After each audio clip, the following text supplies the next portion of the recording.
வெண்ணிலா கண் வாழ்வது கண்ணீரிலா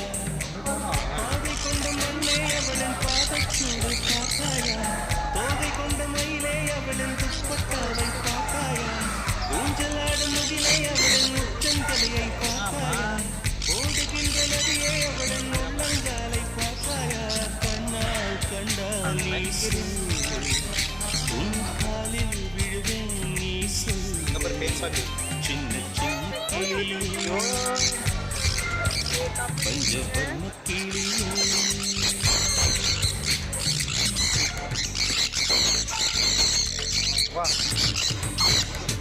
சரியா காது கிழிஞ்சு போய் மாட்டிருக்கு ப்ரோ.